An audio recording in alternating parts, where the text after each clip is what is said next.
bersyukur Iren udah keluar dari rumah sakit ya kemarin ya Iren ya. Dan udah masuk hari ini datang ke gereja. Ya.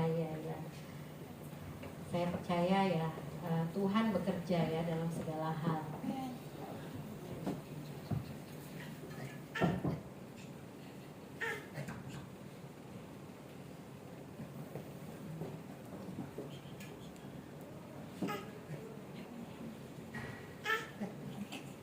Oke, si Marin punya kemampuan yang baru ya, skill baru hari ini ya.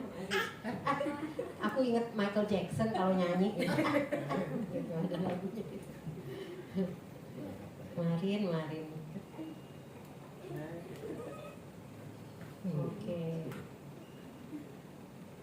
Oke.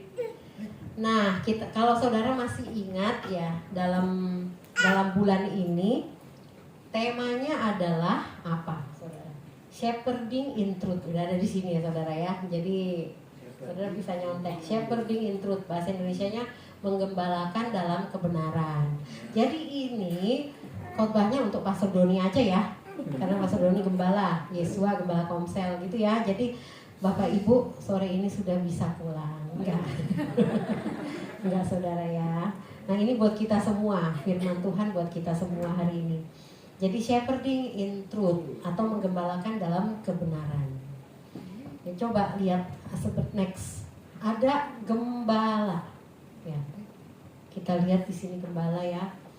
Gembala kalau saya cek di internet ya. Gembala apa sih fungsinya, tugasnya seorang gembala terhadap domba-dombanya itu apa sih? Nah, bisa disimpulkan seperti ini ya saudara ya. Yang G itu memimpin, ya guide, memimpin. Dia menuntun domba ke jalan yang benar dan tempat yang aman, saudara ya. Itu fungsinya, tugasnya gembala itu memimpin, menuntun dombanya ke jalan yang benar dan tempat yang aman. Yang berikutnya itu rawat. Nah ini sama AI ya saudara ya. Di AI ini terlalu pinter kadang-kadang. Maksud saya kan mencari fungsi gembala gitu ya. Saya minta AI-nya bikin akronim, jadi G apa gitu-gitu kan. Dia tambah-tambahin, dia dia cocok-cocokin sama itu, sama firman Tuhan. Makanya ditambahin lah tegur dalam kasih. Padahal saya minta dibuatkan akronim biasa gitu loh ya mengenai tugas gembala begitu. Jadi yang ini kanannya itu dicocokkan oleh AI-nya gitu ya saudara ya. Nah dia memimpin menuntun domba ke jalan yang benar dan tempat yang aman. Terus kemudian dia merawat, memperhatikan domba yang lemah, ya, domba yang sakit, terluka atau kelelahan. Itu si gembala ini tugasnya nggak gampang ya saudara ya. Kemudian dia memberi makan tentunya. Dia memastikan domba itu dapat padang rumput dan air yang baik, tempatnya mereka bisa makan. Kemudian dia melindungi gembalanya, dia melindungi domba-dombanya, gembala-gembala ini. Dia menjaga mereka dari bahaya, pemangsa, ancaman ya. Nah itu si gembala ini melindungi gitu ya. Dia protektif gitu ya. Sebenarnya protektifnya bukan karena apa, karena ya itu sifatnya gembala begitu. Kemudian dia mengawasi, nah harus mengawasi, tetap waspada dan memperhatikan keadaan kawanan dombanya. Kemudian tugas gembala juga dia melindungi, tadi udah ya, melindungi kenapa? Jadi tegur dengan kasih ya. Ini gembala domba yang saya search sebenarnya. Dia mungkin ya dia dengan kasih kepada dombanya ya. Dia melindungi, dia memberikan rasa aman, ketenangan untuk kawanan dombanya ya. Terus ada lagi dia menjaga kesatuan kawanan, nggak muncul di sini ya saudara ya. Dan kemudian dia memberikan rasa aman, ketenangan, dia hadir bersama dengan mereka. Dia tetap dekat dengan domba terutama di masa-masa sulit. Jadi domba-domba itu ternyata nggak, kalau ada gembala baru ya, baru kenalan nih sama domba-dombanya. Domba-domba itu nggak langsung bisa dekat gitu sama gembalanya. Perlu waktu, perlu ada gembalanya itu ada, diduduk di tengah-tengah mereka, nungguin mereka gitu. Nah itu baru pelan-pelan, nah terus kasih makan mereka gitu ya. Kalau ada bahaya dilindungi. Nah pelan-pelan dia jadi merasa nyaman sama gembalanya, terus dia bisa dekat dengan gembalanya. Jadi ini tugas-tugasnya gembala. Itu nggak mudah ya saudara ya, nggak mudah. perlu maintenance daily yang intensif. Kalau misalnya kita cari lagi lebih dalam lagi di internet, tugas gembala itu nggak pernah selesai ya saudara ya. Ada tugas yang pagi hari rutinitasnya apa aja, nanti siang ada, sore ada, malam ada. Nah terus musim kalau saya baca ya di website dari Amerika gitu, ada 4 musim ya di sana. Ada di musim winter apa, mereka harus persiapan apa buat winter. Kalau musim semi mereka harus persiapan. Ada namanya lambing season. Nah waktu lambing season tuh waktunya anak-anak pada lahir. Ada waktunya mereka dikumpulin sama yang domba-domba jantan gitu ya, mereka mereka dikumpulkan. Nah terus nanti ada waktunya mulai beranak nih yang domba-domba betina. Nah di situ banyak harus kayak dibilang pada saat lambing season, pada saat pada lahir itu domba-domba kecil, anak-anak domba itu 24 jam gembala harus berjaga. Soalnya ada yang anak-anak domba itu nggak selalu pinter, ada yang belajar nyusunya susah, harus dibantu, harus dikasih dot gitu ya. Terus ada yang mamanya itu ada yang mungkin nggak kuat pas melahirkan terus meninggal, jadi ini harus bayinya harus dijagain. Ada yang bayinya meninggal harus diurusin. Nah jadi pada saat itu yang salah satu yang paling krusial, gembala itu harus 24 jam ready, standby di situ ya. Dan jadi nggak gampang. Nah kenapa kok Kristus dia pakai ilustrasi gembala dan domba? Dan jadi Kristus kita tahu ya bagaimana sifat Kristus tuh penuh belas kasihan dan lain-lain. Dia melihat umatnya saat itu tuh banyak yang lelah dan terlantar, jadi dia memberikan hidupnya untuk melayani mereka. Jadi dia berbelas kasihan kepada mereka. Itu, dan juga Kristus digambarkan sebagai gembala yang baik, gembala yang terbaik begitu ya. Dan kenapa Kristus pakai ilustrasi gembala dan domba? Padahal ini kerjaannya nggak gampang ya, nggak mudah. Dan bahkan di firman Tuhan ada disebutkan di firman Tuhan bahwa, saya kemarin coba cari, saya belum ketemu, nanti kalau nggak dicari ketemu biasanya saudara. Boleh saudara coba cek di Alkitab saudara, siapa yang menghendaki jabatan penilik jemaat itu menginginkan pekerjaan yang mulia. Dikatakan seperti itu di firman Tuhan. Nah, minggu lalu kita udah mulai dengan seri ini saudara, menggembalakan dalam kebenaran, shepherding in truth ya. Dan kita lihat di sini aja ya, tugas gembala itu nggak gampang gitu ya. Tapi Kristus memanggil Pastor Doni sebagai gembala. Pastor Doni aja ya, kita enggak ya saudara ya.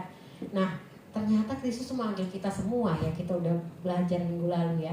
Yeskiel 34 ayat 16 berkata, yang hilang sama-sama kita baca yuk saudara ya. 3, 2, 1.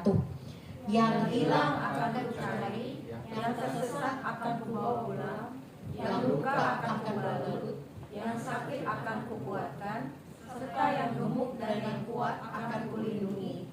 Aku akan menggembalakan mereka sebagaimana seharusnya. Nah, harusnya itu seperti itu, saudara. Standarnya Kristus tuh sikap gembala kepada domba-dombanya itu seperti itu. Yang kita bisa baca di sini standarnya. Jadi kita bisa katakan tuh job desk-nya gembala begitu ya, saudara ya. Job desk-nya gembala itu seperti itu.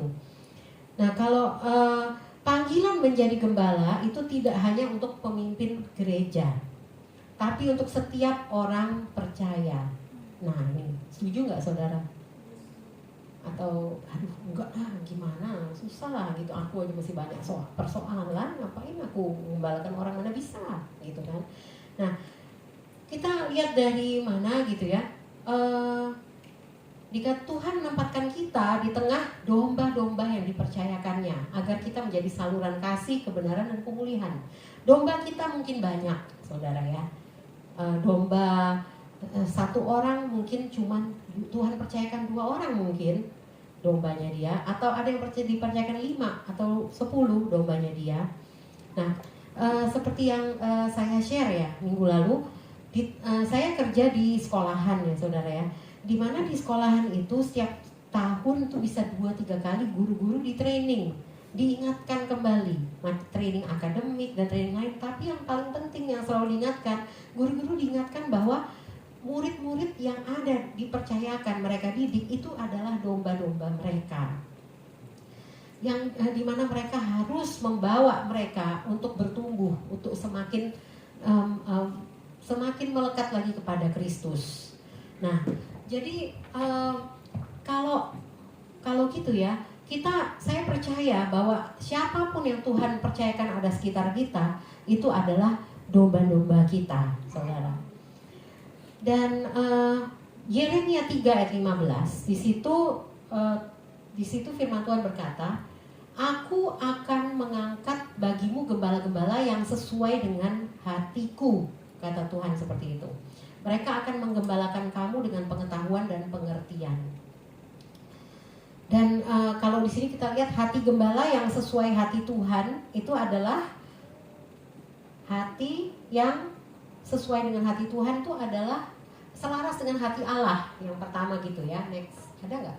Atau nggak ada? Oh enggak, next ke sebelumnya aja. Nah,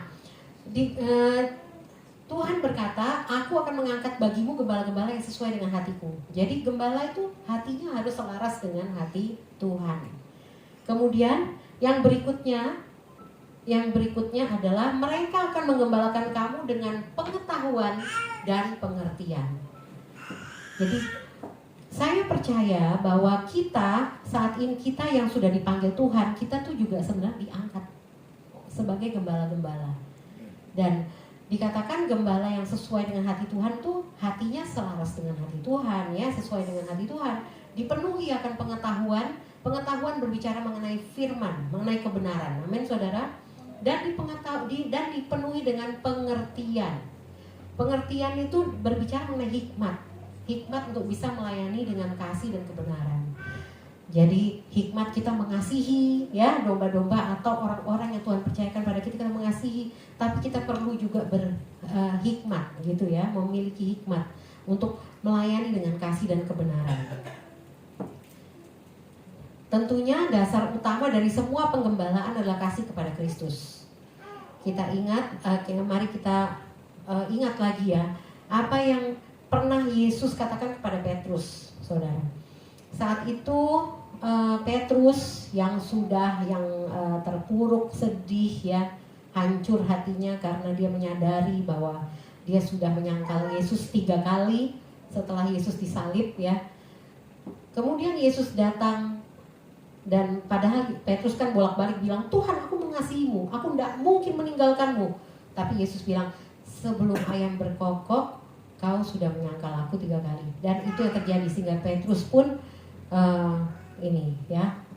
benar-benar dia nangis terseduh-seduh dan dia pergi.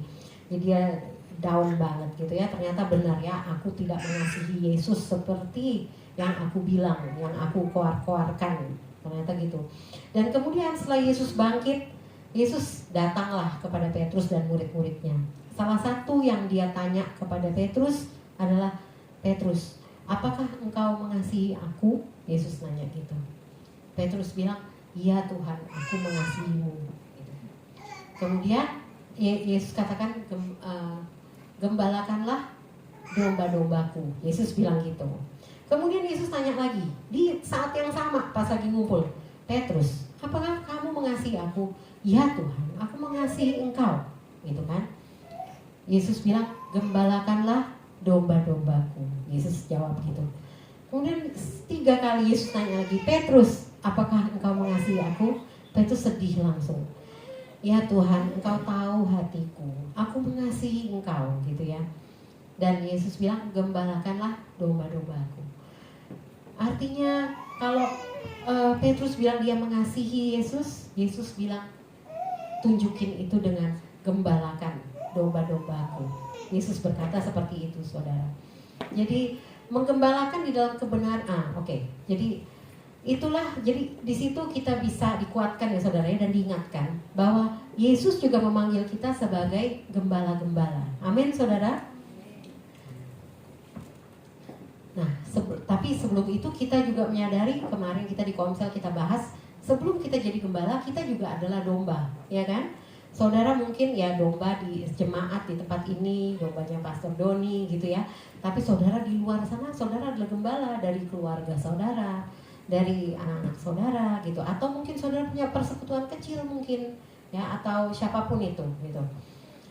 Dan kita satu hal yang saya mau poin sedikit, domba itu juga ya harus mau digembalakan gitu ya saudara ya. Nah, salah satu yang saya baca ketika saya mempersiapkan di sini adalah ada satu orang ya yang dia cerita apa bedanya domba dan kambing gitu ya. Domba dan kambing ini apa bedanya sih? Dia ini adalah gembala domba dan dia juga punya kambing gitu. Dia juga ngembalain kambing gitu. Jadi bedanya apa antara domba sama kambing gitu kan? Dia bilang gitu kan. Kalau yang basicnya ya, yang gampangnya, yang kita perlu tahu mengenai domba itu mereka tuh sangat pentingin keselamatan, keamanan. Dia safety conscious, very safety conscious gitu ya. Sementara kalau kambing itu katanya sangat di-drive oleh appetite, katanya gitu. Pokoknya makanan yang mendrive mereka tuh makanan, perut mereka yang drive mereka. Kalau kambing gitu ya, kalau kambing itu di-drive oleh perut mereka gitu. Mereka mau langsung cepet dipuaskan gitu ya. Mereka lapar atau mereka lihat makan, yang penting puas aku, perutku puas itu. Nah kalau kambing itu sangat appetite driven katanya gitu. Nah kalau domba itu lebih penting aman dulu nih aku aman dulu. Mereka lebih mau itu ngumpul sama sama dia flock itu apa ya, kawanannya, mereka ngumpul itu lebih penting daripada dia. Tapi kalau si kambing itu dia mana kambing? Nah kalau kambing dia nggak peduli, pokoknya ada makanan aja dia kabur aja ambil gitu. Pokoknya yang penting dia kenyang dulu gitu ya, appetite driven. Nah kita juga perlu cek ya saudara ya, apakah kita ini domba atau kambing gitu ya. Kalau kita merasa kita masih berlaku seperti kambing, ya kita berdoa minta Tuhan tolong supaya kita sesuai seperti apa yang Tuhan mau gitu ya. Jadi jangan nah itulah ya, mungkin itu sedikit selingan aja saudara ya. Nah menggembalakan dalam kebenaran itu penting, karena seperti tadi Pak Arifin bilang, Bapak gembala senior kita bilang bahwa di luar sana banyak sekali gembala-gembala yang gembala-gembala upahan. Artinya itu gembala-gembala yang beda. Kalau good shepherd, gembala yang baik sama gembala yang jahat apa? Salah satu yang jawaban di sini juga ya yang saya cari itu, kalau gembala yang jahat itu gembala yang nggak baik, dia udah taruh kawanan domba-dombanya di tempat yang banyak rumput, udah. Habis itu dia tinggal lah, dia pergi ke pub atau dia pergi kemana gitu, dia pergi minum atau apa. Nah ini kan konteksnya di barat ya gitu ya. Tapi kalau gembala yang baik, dia ada nungguin domba-dombanya begitu. Nah jadi menggembalakan dalam kebenaran itu penting. Dan menggembalakan dalam kebenaran hasilnya pasti buah dan pertumbuhan. Amin saudara. Saat kita melayani orang-orang yang dipercaya kepada kita dengan kebenaran, hasilnya pasti buah dan pertumbuhan. Filipi 1 ayat 9-10 berkata, inilah doaku, semoga kasihmu makin melimpah dalam pengetahuan yang benar dan dalam segala macam, gak ada ya kayaknya ya. Oke, yang boleh dibuka saudara ya, buka Alkitab saudara, Filipi 1 ayat 9-10. Saya bacakan, inilah doaku, semoga kasihmu makin melimpah dalam pengetahuan yang benar dan dalam segala macam pengertian, sehingga kamu dapat memilih apa yang baik, supaya kamu suci dan tak bercacat menjelang hari Kristus. Dan itu di Filipi 1 ayat 9-10. Kebenaran jika ditanam dan dipelihara dengan baik, tidak pernah kembali dengan sia-sia, tapi selalu menghasilkan transformasi karakter, kedewasaan, dan ketulusan hati yang mempersiapkan kita untuk kedatangan Kristus. Jadi ayat tadi itu ya saudara berkata, semoga kasihmu makin melimpah dalam pengetahuan yang benar dan segala macam pengertian. Jadi penting sekali saudara kita Orang percaya kita memiliki kasih Kristus, tapi kasih Kristus kita perlu diperlengkapi dengan pengetahuan yang benar, dengan kebenaran, dan dengan segala macam pengertian. Amin, saudara. Bukan sekedar kasih. Oke, aku mengasihi dia, tapi nggak ada kebenaran di situ. Kita perlu diperlengkapi kasih kita dengan pengetahuan yang benar dan segala macam pengertian. Nah, yang kebenaran adalah satu-satunya yang bisa menghasilkan buah dan pertumbuhan rohani yang sejati. Next. Menggembalakan dalam kebenaran, itu penting. Kebenaran itu adalah satu-satunya yang bisa menghasilkan buah dan pertumbuhan rohani yang sejati. Kemudian yang berikutnya, kebenaran itu juga adalah alat untuk pengudusan, ya. Kebenaran, kalau kita ngomong kebenaran, kita sepakat itu adalah firman Tuhan, kebenaran firman Tuhan. Amin, saudara ya. Nah, kebenaran adalah alat untuk pengudusan. Kemudian kebenaran juga adalah seperti yang tadi kita baca di Filipi 1 ayat 9-10, biarlah kasih kita diperlengkapi dengan kebenaran dan berbagai pengertian supaya kita bisa memilih apa yang baik. Nah, supaya kita bisa membuat pilihan yang tepat. Oh, ini gak baik. Kalau aku milih ini, aku pasti gak ada waktu untuk bisa hubungan dengan Tuhan, hubungan pribadi dengan Tuhan. Kita bisa memilih karena kita dipenuhi dengan kebenaran. Amin, saudara. Next. Yang pertama, benih yang menghidupkan.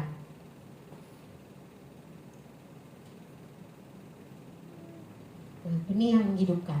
Di sini kebenaran adalah satu-satunya elemen yang bisa menghasilkan buah dan pertumbuhan yang rohani yang sejati. Karena kebenaran adalah benih yang menghidupkan. 1 Petrus 1 ayat 23 dikatakan, karena kamu telah dilahirkan kembali bukan dari benih yang fana, tetapi dari benih yang tidak fana, oleh firman Tuhan yang hidup dan kekal. Jadi kita ini sudah dilahir barukan, ya saudara. Kita sudah dipilih oleh Tuhan dan kita memiliki iman itu, kita percaya kepada Tuhan itu dengan benih yang tidak fana. Jadi benih yang kekal, yaitu firman Allah dikatakan sebagai benih yang kekal, yang hidup dan kekal. Jadi kalau firman Allah, kebenaran itu adalah benih kehidupan baru kita, maka pertumbuhan selanjutnya harus terus disuplai oleh benih yang sama. Amin, saudara.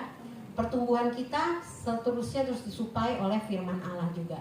Tanpa kebenaran, tanpa ada suplai itu, kita tidak ada kehidupan, dan tanpa kehidupan tidak ada pertumbuhan. Amin, saudara. Kita akan mandek aja terus gitu. Dan kemudian yang next, kebenaran itu adalah satu-satunya yang bisa menghasilkan buah dan pertumbuhan rohani, ya. Yang next, yang kedua adalah kebenaran itu adalah alat untuk pengudusan. Kita mau hidup kudus, tapi kalau kita nggak mencari kebenaran, itu nggak bakal bisa. Amin, saudara. Jadi alat untuk pengudusan itu kebenaran gitu ya. Yohanes 17 ayat 17. Kuduskanlah mereka itu di dalam kebenaran. Firman-Mu itulah kebenaran. Firman Tuhan berkata demikian. Kebenaran firman itu menyingkapkan dosa, memperbaiki jalan kita, dan secara setahap demi setahap, ya, progresif, memisahkan kita dari dunia menuju kemiripan dengan Kristus. Ini adalah proses pengudusan yang menghasilkan buah kekudusan. Amin, saudara. Jadi kan kita selama di dunia ini, kalau kita tahu tahapannya keselamatan tuh, pertama itu redemption, ya. Redemption tuh penebusan. Saat kita percaya Kristus sebagai Tuhan dan Juru Selamat, kita ditebus. Masa depan kita mendapatkan kehidupan kekal. Amin, ya saudara. Dan gak ada yang bisa mengambil keselamatan itu, ya. Tuhan sudah berikan, Tuhan sudah berjanji, Tuhan sendiri yang berjanji gitu. Nah, kemudian tapi kan kita masih di dunia. Dan selama kita di dunia itu kita mengalami namanya pengudusan. Amin, saudara. Proses demi proses yang kita alami selama kita hidup. Yang akhirnya tujuan kita adalah menjadi serupa dengan Kristus. Nah, ini adalah proses pengudusan yang menghasilkan buah kekudusan.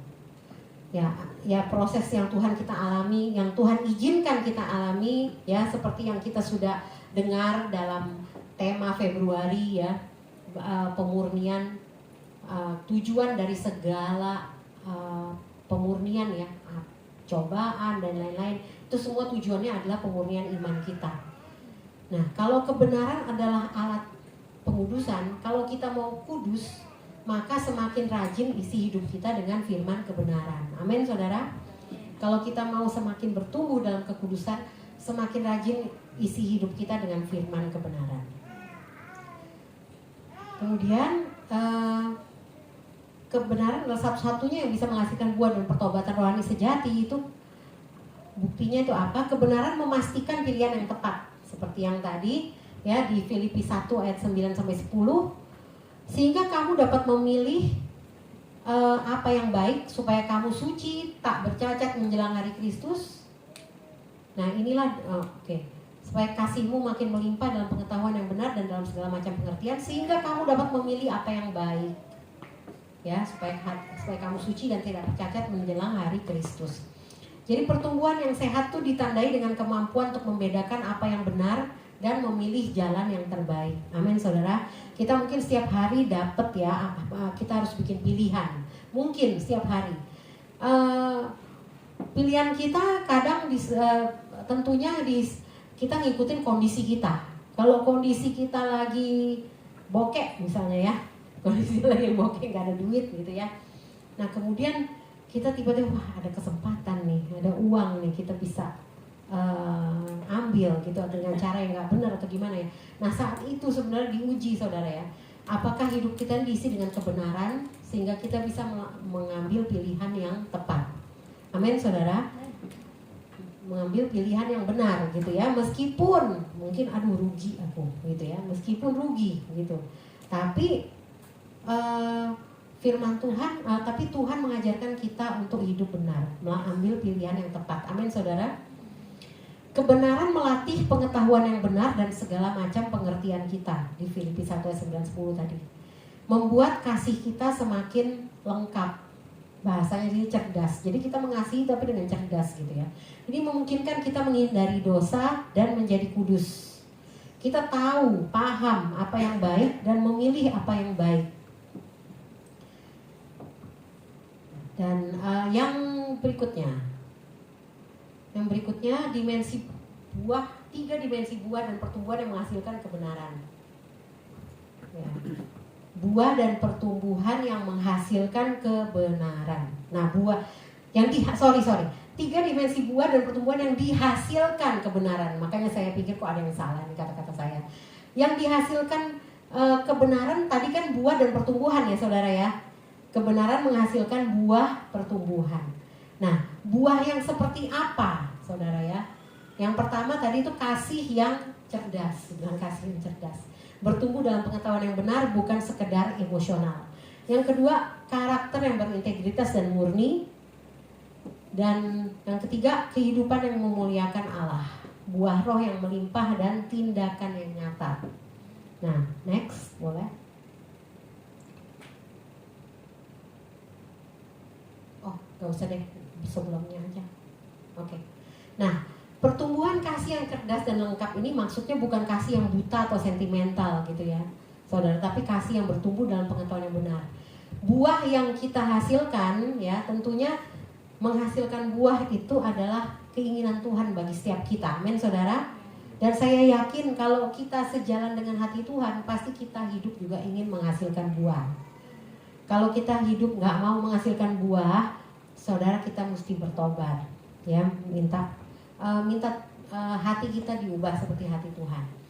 Nah, buah yang dihasilkan, terutama kasih ya, harus diwarnai oleh pemahaman Alkitab yang dalam, sehingga kita tahu cara mengasihi dengan bijak, bukan hanya secara emosional. Nah, ini seringkali ada nih, saya pernah dengar ada orang yang dia selalu tergerak gitu ya untuk memberi kepada orang, misalnya gitu ya. Nah, tapi kadang-kadang memberi tapi nggak punya gitu, saudara. Jadi berhutang supaya bisa memberi gitu ya. Nah itu nggak benar gitu ya saudara ya. Jadi Tuhan ajarkan kan memberi dari apa yang kita miliki gitu. Nah itu kayak dia emosional, pengen kasih. Aduh aku tergerak hatiku dengan belas kasihan, aku mau membantu dia. Tapi uangnya nggak ada, itu salah juga ya saudara ya, nggak benar juga. Dan kemudian yang kedua, karakter yang berintegritas dan murni gitu. Buah dan pertumbuhan yang seperti apa gitu ya, yang dihasilkan oleh kebenaran. Yang pertama tadi kasih yang utuh, kasih yang cerdas gitu ya, bukan yang buta atau sentimental. Yang kedua, karakter yang berintegritas dan murni. Seperti tadi firman Tuhan berkata bahwa kita terus-menerus dikuduskan, ya kan? Semakin karakter kita semakin berintegritas, semakin murni, harusnya seperti itu. Bukannya semakin down, jatuh, tambah tidak berintegritas, tambah jadi tukang bohong. Nah itu enggak, itu bukan buah dari kebenaran ya saudara ya. Pertumbuhan rohani sejati berfokus pada kesiapan kita saat Kristus datang. Jadi gembala yang menggembalakan dengan kebenaran, dia fokusnya pada kesiapan domba-dombanya. Nanti kalau Kristus datang, domba-dombanya adalah domba-domba yang siap gitu ya. Pertumbuhan orang-orang yang digembalakan, dan itu perlu tidak mementingkan diri sendiri pastinya ya saudara ya. Kalau kita sama rekan kerja kita yang kita tahu dia butuh dibimbing, butuh dituntun gitu ya, dan kita fokusnya agar dia semakin tumbuh dalam Tuhan, semakin maju di dalam Tuhan, semakin mengenal Tuhan, jadi dia hidupnya ada pengharapan di dalam Tuhan, kita harus fokusnya seperti itu. Dan itulah yang akan menghasilkan buah gitu ya. Itu yang disebutkan menggembalakan dengan kebenaran. Nah, fokusnya ke situ saudara ya, menghadapi kedatangan Kristus kedua kali, yang membuat kita teguh dalam menghadapi godaan dan setia dalam panggilan kita. Kemudian buah dan pertumbuhan yang dihasilkan dari kebenaran itu adalah kehidupan yang memuliakan Allah, tentunya itu. Kehidupan yang buah roh yang melimpah ya saudara ya, buah roh yang melimpah yang menjadi berkat bisa dirasakan oleh orang-orang yang di sekitar kita.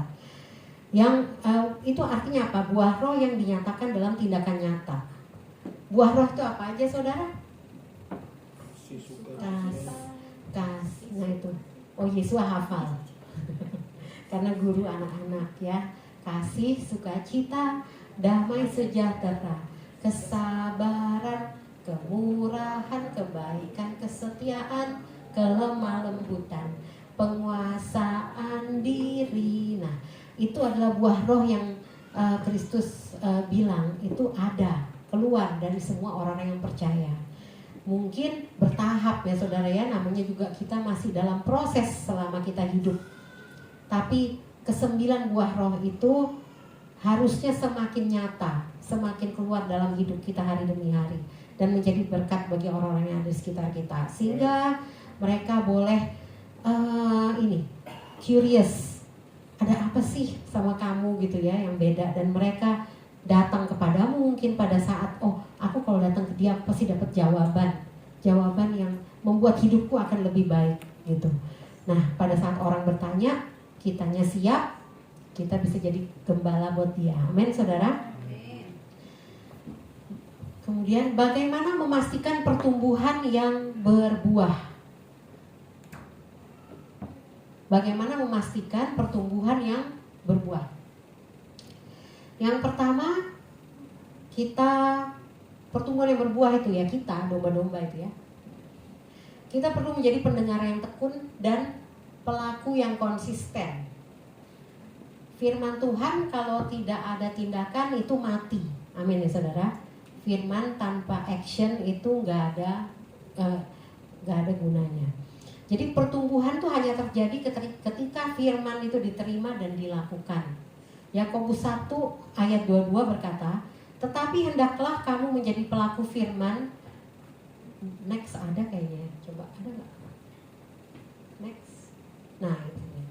Pendengar yang tekun dan pelaku yang konsisten. Tetapi hendaklah kamu menjadi pelaku firman dan bukan hanya pendengar saja, sebab jika tidak demikian kamu menipu diri sendiri. Nah, setelah mendengar kebenaran, ambil satu langkah praktis untuk menerapkannya segera, gitu ya. Dibilang segera di sini.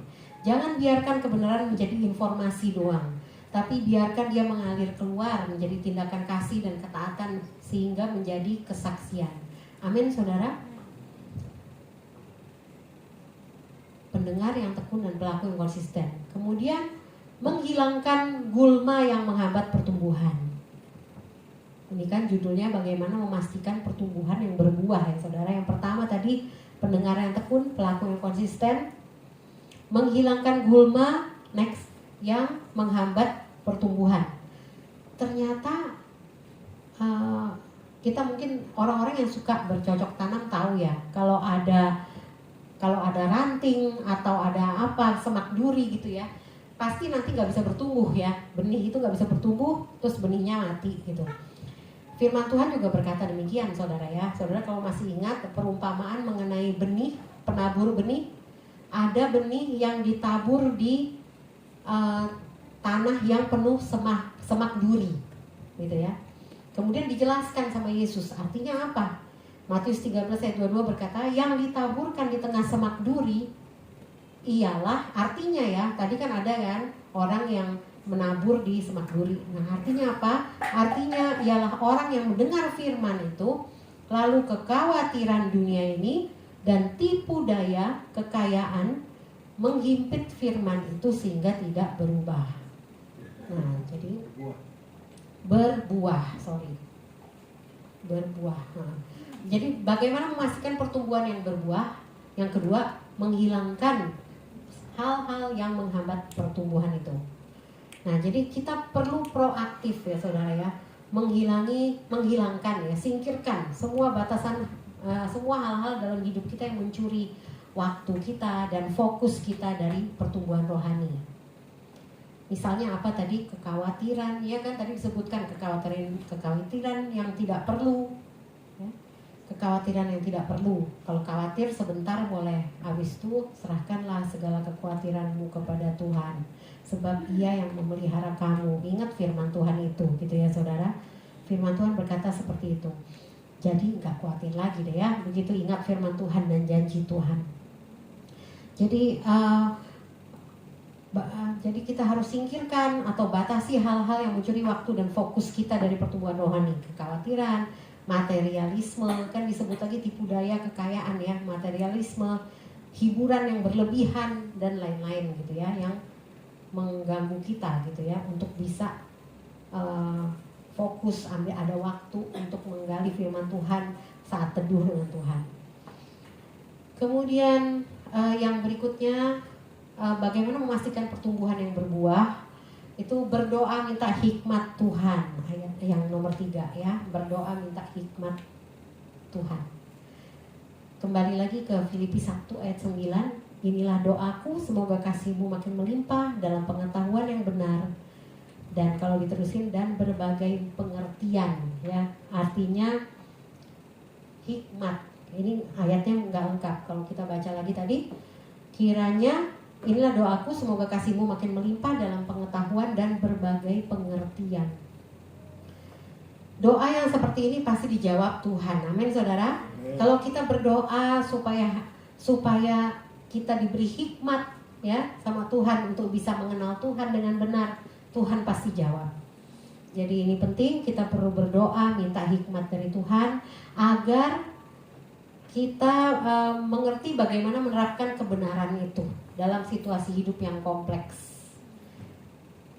ya hidup ini ya, sehingga buah yang dihasilkan melimpah dan benar. Amin. Kebenaran menghasilkan buah dan pertumbuhan, ini adalah janji yang pasti dari Allah.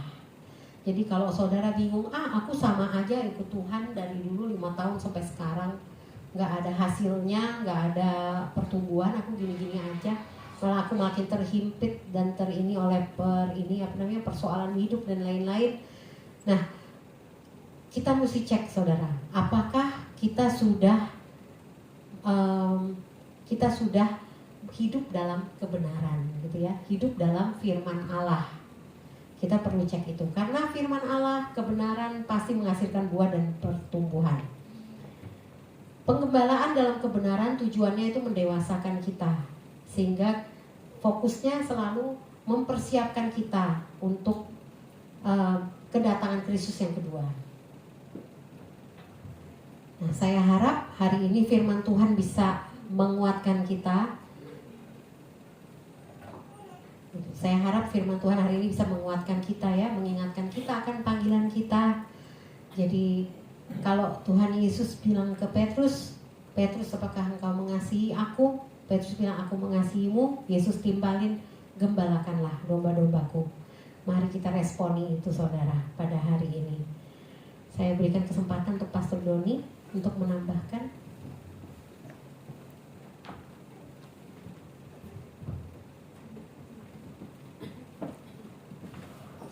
Selamat sore saudara. Shalom. Baik, saya tidak akan tambahkan banyak-banyak aja. Saya cuma mau menambahkan sedikit saja saudara. Perhatikan baik-baik bahwa tidak semua daripada saudara itu dipanggil untuk mempunyai jabatan sebagai gembala. Tidak semua saudara dipanggil untuk punya jabatan itu. Tetapi ketahui satu hal saudara, bahwa setiap daripada kita dipanggil dengan fungsi gembala. Anda tahu bedanya ya? Jabatan kayak saya, jabatan sebagai gembala. Anda mungkin tidak punya jabatan gembala, tapi semua daripada orang percaya itu dipanggil dengan fungsi gembala. Kalau kita melihat ayat firman Tuhan sangat mendukung sekali saudara-saudara. Misalnya saya ambil dari kisah dari Kejadian 1:26. Mari kita ciptakan manusia serupa segambar dengan kita. Saudara tahu bahwa gembala aku kita siapa? Kristus, bukan? Dan kita diciptakan serupa segambar dengannya. Artinya saudara dan saya memang diciptakan dengan satu tugas dan tanggung jawab yang punya fungsi untuk mengembalakan. Berkuasa itu bukan saja berkuasa, tetapi lebih daripada itu kita, kalau kita mempelajari, kalau Anda memperhatikan apa yang sering saya sampaikan selama ini, mungkin sudah 10 tahun, 15 tahun belakangan ini, bahwa setiap daripada saudara dan saya ini punya tanggung jawab, yaitu untuk mengusahakan kesejahteraan kota. Karena kita ini diberi wewenang untuk membawa kerajaan surga itu di tengah dunia ini. Itu fungsi-fungsi gembala saudara ya. Sekali lagi saudara mungkin tidak punya jabatan gembala, tetapi setiap daripada kita itu punya fungsi gembala. Kita tidak, kata firman Tuhan mengatakan ini, kamulah garam dan terang dalam dunia ini, bukan ditujukan hanya kepada saya sebagai gembala, tapi itu semua untuk setiap orang yang percaya kepada Tuhan, bukan? Dan kita tahu bahwa kita ini semua pun berfungsi bisa untuk menjadi garam dan terang di dalam dunia ini, bukan cuma gembala. Jadi saya menyampaikan kepada saudara bahwa ayat ini jangan melulu saudara bilang itu Pastor Doni, enggak juga, karena ini melekat kepada setiap orang percaya. Bulan lalu kita tema sebulan adalah tentang compassion kan, saudara ya, belas kasihan bukan? Nah, belas kasihan itu bukan miliknya Pak Gembala doang, tapi milik setiap orang yang katanya adalah anak Tuhan atau pengikut Kristus ya. Compassion sekali lagi itu adalah hal yang dilakukan oleh Tuhan sebelum dia memulai sesuatu perkara-perkara yang besar. Saudara perhatikan baik-baik. Saya ingin saudara melihat bahwa kita itu pun sanggup melakukan perkara-perkara yang besar, tapi harus dimulai dengan compassion. Ada belas kasihan. Belas kasihan itu apa sih bahasa gampangnya? Itu adalah kepedulian, tingkat kepedulian. Ya, kalau saudara memperhatikan bulan lalu, saya sampaikan bahwa ada 3 tingkat kepedulian. Yang pertama itu simpati, ya kan ya. Saudara ikut merasakan, ikut memikirkan kesulitan orang lain. Bagus. Ya. Kedua, empati. Saudara bisa menempatkan diri merasakan penderitaan orang lain. Bagus nggak? Bagus, keren kan? Tapi umumnya kita itu cuma berakhir sampai simpati doang, sampai di empati doang. Yesus ada satu level lebih tinggi, yaitu belas kasihan. Karena selain dia merasakan, dia memikirkan, dia punya way out, dia punya solusi. Jangan puas kalau orang bilang mengatakan, oh dia orangnya sangat perhatian loh. Harusnya Anda bertanya kepada dirimu sendiri, what's next? Saya suka pakai kata ini, go extra mile. Orang-orang yang seperti Kristus itu, mereka go extra mile. Mereka bukan cuma berdoa buat seseorang, mereka bukan cuma kasih solusi buat seseorang, tapi mereka datang and do something gitu, saudara ya. Amin, saudara. Mari, saudara, Anda semua ini punya fungsi gembala di dalam hidupmu. Tadi sudah disampaikan, Anda keluar dari tempat ini, maka Anda dimanapun Anda berada, Anda lah gembala di situ. Ya. Yang kerja di marketplace, Anda di dalam gereja ini, pada saat Anda di sini, Anda adalah domba di sini. Tapi begitu engkau keluar dari tempat ini dan ada di tempatmu bekerja, engkaulah gembala di sini. Ya. Anda mau rubah situasi, maka rubahlah dirimu dulu. Saya suka ngomong ini bahwa kalau kita mau ada suatu perubahan, maka dimulai dari kita. Kita akan membawa suatu perubahan. Saya lebih senang dengan istilah action speak louder than words. Saya lebih suka istilah itu, saudara. Karena istilah itu begitu kuat sekali. Banyak orang mau menginginkan suatu perubahan, bikin slogan doang. Jangan telat. Tapi dia sendiri itu kan telat. Susah kan? Dengan kita diam-diam, tapi kita menunjukkan bahwa gue gak pernah telat nih. Itu jauh lebih penting, saudara. Ya. Kita sudah janjian di sini. Ini saya tidak sindir siapa-siapa ya, jangan merasa ada yang tersindir ya. Saudara jangan baperan. Jadi domba harus jadi domba yang hatinya siap untuk dibentuk juga, saudara ya.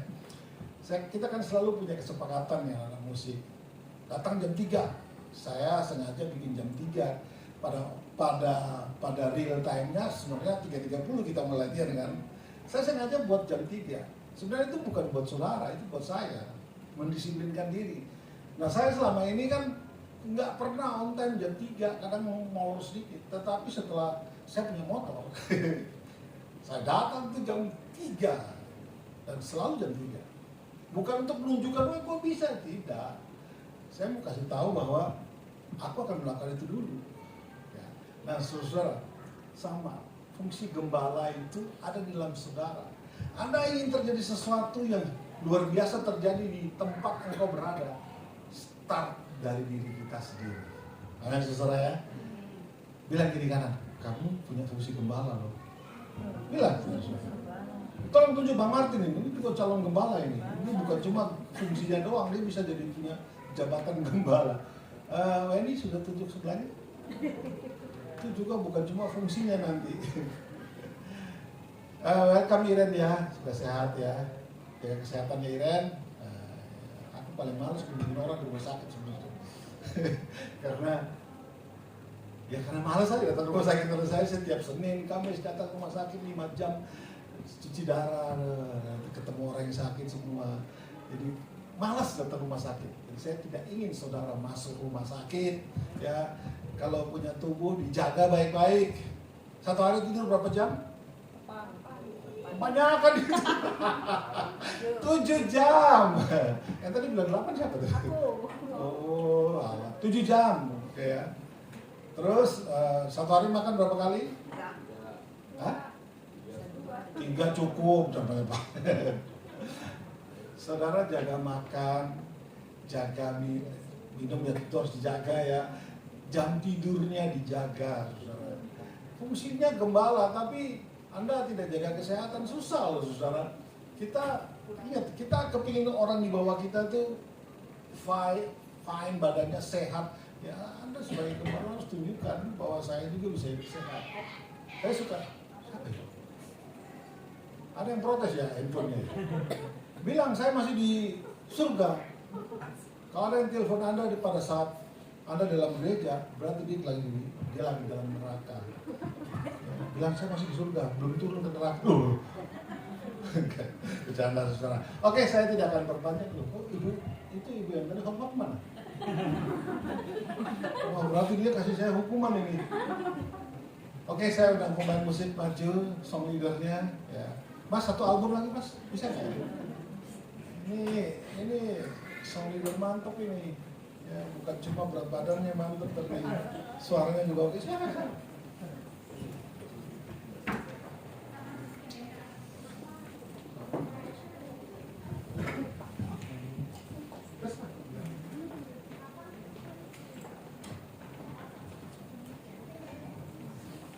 Saudara diberkati, mari kita sama-sama bangkit berdiri. Kita mau sama-sama membaca pengakuan iman rasuli 3:2. Aku percaya kepada Allah, Bapa yang Maha Kuasa, Khalid langit dan bumi, dan kepada Yesus Kristus, anaknya yang tunggal Tuhan kita, yang dikandung dari Roh Kudus, lahir dari anak darah Maria, yang menderita sengsara di bawah pemerintahan Pontius Pilatus, disalibkan, mati dan dikuburkan, turun ke dalam kerajaan maut, pada hari yang ketiga bangkit pula dari antara orang mati, naik ke surga, duduk di sebelah kanan Allah Bapa yang Maha Kuasa, dan dari sana ia datang untuk menghakimi orang yang hidup dan yang mati. Aku percaya pada Roh Kudus, gereja yang kudus dan am, persekutuan orang kudus, pengampunan dosa, kebangkitan tubuh, dan hidup yang kekal. Amin.